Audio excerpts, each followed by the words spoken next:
Morning students, आज हम लोग रंग के बारे में अध्ययन करेंगे। जैसा कि आप जानते हैं कि रंग हमारे जीवन में आकर्षण और उल्लास लेकर आते हैं। बिना रंगों की ज़िंदगी बिल्कुल नीरस सी लगती है। आइए हम देखें कि रंग कितने प्रकार के होते हैं और इनका हमारे मनोभावों पर क्या प्रभाव पड़ता है। पहला, प्राथमिक रंग। प्राथमिक रंग वे रंग हैं जिनसे अन्य रंगों का निर्माण होता है। ये तीन होते हैं: लाल, नीला और पीला। द्वितीयक रंग। दो प्राथमिक रंग मिलकर एक द्वितीयक रंग का निर्माण करते हैं। इसी प्रकार से तीन प्राथमिक रंग लाल, पीला और नीला जब आपस में मिलते हैं तो लाल और पीला मिलकर नारंगी, लाल और नीला मिलकर बैंगनी और पीला और नीला मिलकर हरा रंग बनाते हैं। और इस प्रकार नारंगी, हरा और वॉयलेट अर्थात बैंगनी तीन द्वितीयक रंग बन जाते हैं। तृतीयक रंग। एक प्राथमिक रंग और एक द्वितीयक रंग मिलकर तृतीयक रंग का निर्माण करते हैं। जैसे कि येलो एक प्राथमिक कलर है, उसके साथ में ऑरेंज सेकेंडरी कलर जुड़ जाए तो जो कलर बनता है वो होता है येलो ऑरेंज। उसी प्रकार रेड के साथ अगर ऑरेंज जुड़े तो बनने वाला कलर होगा रेड ऑरेंज। रेड के साथ वॉयलेट जुड़े तो रेड वॉयलेट। ब्लू के साथ वॉयलेट जुड़े तो ब्लू वॉयलेट। ब्लू के साथ ग्रीन को मिलाया जाए तो ब्लू ग्रीन, और येलो के साथ ग्रीन को मिलाया जाए तो येलो ग्रीन। स्लाइड में आपने देखा होगा कि जब तृतीयक रंगों का नाम लिखा जाता है तो लिखते समय पहले प्राथमिक रंग का नाम आता है और उसके पश्चात द्वितीयक रंग का, जैसे येलो ऑरेंज और रेड ऑरेंज। रंग चक्र। तीन प्राथमिक रंग लाल, पीला और नीला, तीन द्वितीयक रंग नारंगी, हरा और वॉयलेट तथा 6 तृतीयक रंगों से मिलकर जो चक्र बनता है उसे हम रंग चक्र कहते हैं। इस प्रकार एक रंग चक्र में 12 रंग होते हैं। यू। यहाँ आपको एक विजिबल लाइट का चित्र बताया गया है जिसमें ये बताया है कि हर रंग अलग अलग वेवलेंथ पर दिखाई देता है। आप चित्र में देख रहे होंगे कि 400 नैनोमीटर से कम लंबाई की किरणों को, वेवलेंथ को अल्ट्रावायलेट वेव कहते हैं और 750 से ऊपर से अधिक लंबी वेवलेंथ की किरणों को इंफ्रारेड किरणें कहते हैं। और जो कलर्स हमें दिखाई देते हैं वो केवल और केवल 400 से लेकर 750 की वेवलेंथ के बीच में दिखाई देते हैं। The length of the wavelength will change the what colour is seen. जैसे जैसे वेवलेंथ का लंबाई बढ़ती जाती है वैसे वैसे दिखाई देने वाले कलर का रंग भी अलग अलग दिखाई देता है। और यही कारण है कि आसमान नीला दिखाई देता है, क्योंकि आसमान में ब्लू कलर की वेवलेंथ की किरणें विकिरित होती हैं, फैली रहती हैं। अगर हरे रंग की किरणें सबसे छोटी होती, शॉर्टेस्ट होती, तो आसमान हरा दिखाई देता। इस प्रकार अगर यू को परिभाषित करें तो यू अपने आप में एक बेसिक कलर है और ये वेवलेंथ ही हैं जो कि किसी भी यू के रंग को डिसाइड करती हैं। रंगों का मूल्य। रंग के हल्केपन एवं गहरेपन को रंग का मूल्य कहते हैं। किसी भी बेसिक रंग या यू में सफ़ेद रंग मिलाने पर टिंट तथा काला रंग मिलाने पर शेड मिलता है, इसे ही यू कहते हैं। रंग में अगर आप वाइट कलर मिलाते जाएंगे तो हरे रंग के टिंट्स का निर्माण होता जाएगा, और इसी हरे रंग में जब आप ब्लैक कलर मिलाते जाएंगे तो हरे रंग के शेड्स का निर्माण होता जाएगा। तीव्रता अर्थात क्रोमा। रंगों की तीव्रता को क्रोमा भी कहते हैं। क्रोमा से तात्पर्य किसी भी रंग की एब्सोल्यूट प्योरिटी अर्थात शुद्धता से है। रंग चक्र में उपस्थित किसी भी रंग में या किसी भी यू में अगर उसका विपरीत रंग मिलाते जाएं तो उस रंग की शुद्धता कम होती जाती है, रंग की चमक कम होती जाती है, रंग देखने में डल और धुंधला दिखने लगता है और एक सीमा पर आकर वो रंग अपनी आइडेंटिटी छोड़ देता है और ग्रे से कलर का दिखाई देता है, ग्रे ब्राउन सा दिखाई देता है, सलेटी से रंग का दिखाई देता है। यहाँ आप इस चित्र में भी देख रहे होंगे कि ग्रीन कलर का यू लिया था। ग्रीन कलर का यू लेकर जब उसमें उसका विपरीत रेड रंग की मात्रा बढ़ाते गए तो जो क्रोमा बनी वो शुद्ध ह्यू से कलर आते आते कुछ स्लेटी और ब्राउन सा कलर बन गया, जो कि पहचान में भी नहीं आ रहा कि असल में ये हरा रंग ही था। इस प्रकार किसी भी ह्यू में उसका विपरीत रंग मिलाने से उसकी चमक कम हो जाती है, उसका धुंधलापन बढ़ जाता है, और जब दोनों रंग बराबर मात्रा में मिला दिए जाते हैं तो वो स्लेटी रंग का उदासीन रंग बन जाता है। वार्म कलर्स, रंगों को हम गर्म और ठंडे रंगों में भी बांट सकते हैं। इस चित्र में आप देख रहे होंगे कि रंग चक्र में से हरे रंग से लेकर येलो ग्रीन कलर तक को वार्म कलर्स में डिफ़ाइन किया है। गर्म रंग जो होते हैं वो जोश का एहसास कराते हैं, उल्लास का एहसास कराते हैं, और प्रायः सर्दियों में पहने जाते हैं या विशेष अवसरों पर पहने जाते हैं जहाँ उल्लास और जोश की ज़रूरत होती है। लाल, लाल नारंगी, नारंगी, येलो नारंगी, येलो और yellow green colours warm colour की श्रेणी में आते हैं। कूल कलर्स अर्थात ठंडे रंग, रंग चक्र में हरे रंग से लेकर रेड वॉयलेट तक के रंग कूल कलर्स की श्रेणी में आते हैं। कूल कलर्स ठंडेपन का एहसास कराते हैं और शांति का एहसास कराते हैं, और ये हरा, blue green, blue violet, violet और रेड वॉयलेट कूल कलर्स की श्रेणी में आते हैं। आइए हम देखें कि इन कलर्स का किस तरह का प्रभाव दिखाई देता है। जैसे कि आप इस चित्र में देख रहे होंगे, रेड जो कि एक लाल रंग है, ये गर्म जोशी का रंग माना जाता है, उल्लास का रंग माना जाता है, और जो गर्म रंग होते हैं वो उभरते हुए प्रतीत होते हैं, उभर कर आते हैं, एम्बोजिंग कलर्स भी कहते हैं इनको। जब भी इन रंगों का इस्तेमाल किया जाता है तो किसी भी चित्रों का या डिज़ाइन के आकर्षण में वृद्धि होती है और जोश और आकर्षण में वृद्धि होती है।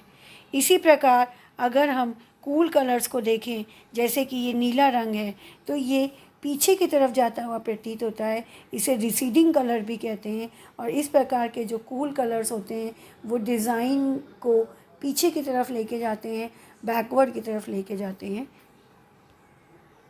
ये आप इस चित्र में भी देखिए, दो इसमें कलर्स का उपयोग किया गया है, एक रेड वार्म कलर और एक ब्लू कलर। आपको देखने से एहसास होगा कि जो वार्म कलर है वो उभर के आता है, और वहीं जो ब्लू कलर है वो रिसीड करता है।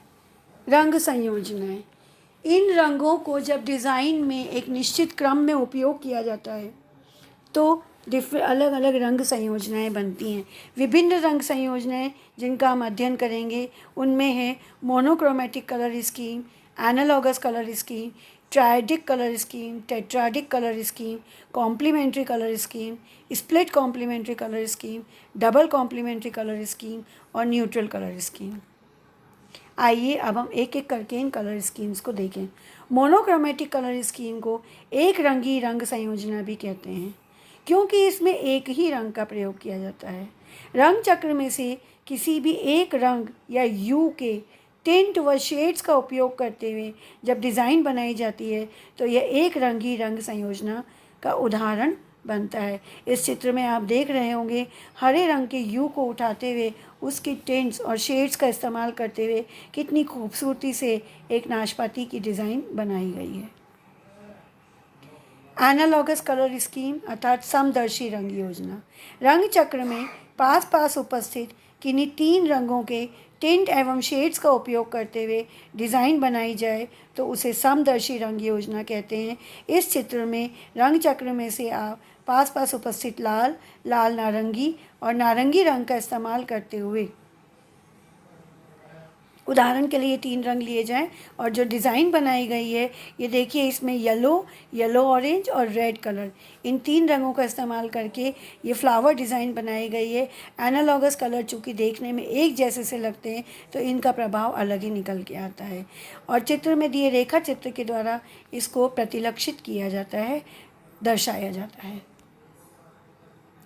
त्रिकोणीय रंग संयोजना अर्थात ट्रायडिक रंग संयोजना, जैसे कि नाम से ही पता चलता है, त्रिकोणीय रंग संयोजना में पाए जाने वाले रंग रंग चक्र में एक त्रिकोण बनाते हैं।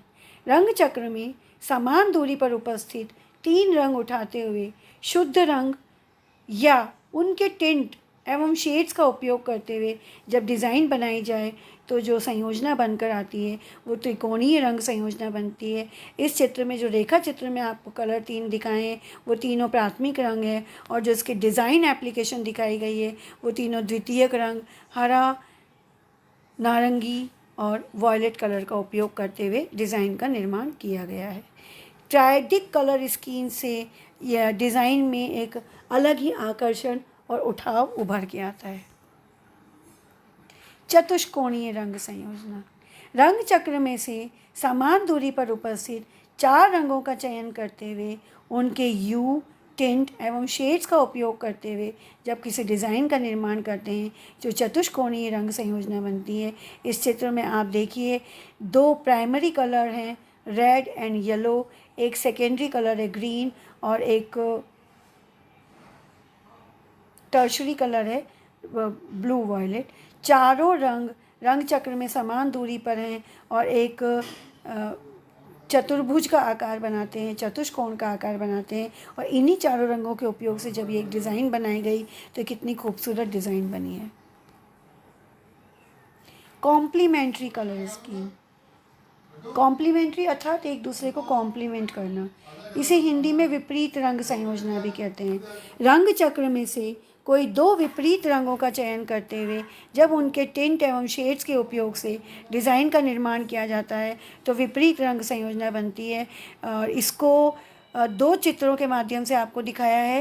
पहला चित्र प्रकृति से लिया गया है जिसमें आप देखिए कॉम्प्लीमेंट्री कलर स्कीम में ब्लू वॉयलेट और येलो ऑरेंज दोनों ही तृतीयक रंगों का इस्तेमाल किया गया है, और दूसरे चित्र में लाल और हरा एक प्राइमरी कलर है और एक सेकेंडरी कलर है, उसका इस्तेमाल करते हुए कॉम्प्लीमेंट्री कलर स्कीम के डिज़ाइन बनाई गई है जो कि बेहद आकर्षक दिखाई दे रही है। खंडित विपरीत रंग योजना, स्प्लिट कॉम्प्लीमेंट्री कलर स्कीम। जैसा कि नाम से ही विदित है कि विपरीत रंग संयोजना को खंडित कर देना। आप चित्र में भी देख रहे होंगे, जो चित्र है ये एक ट्रायंगल सा दिखाई दे रहा है। इसमें लाल रंग लिया है और उसके विपरीत हरे रंग को छोड़कर आसपास के दो रंग लिए हैं, yellow green and blue green.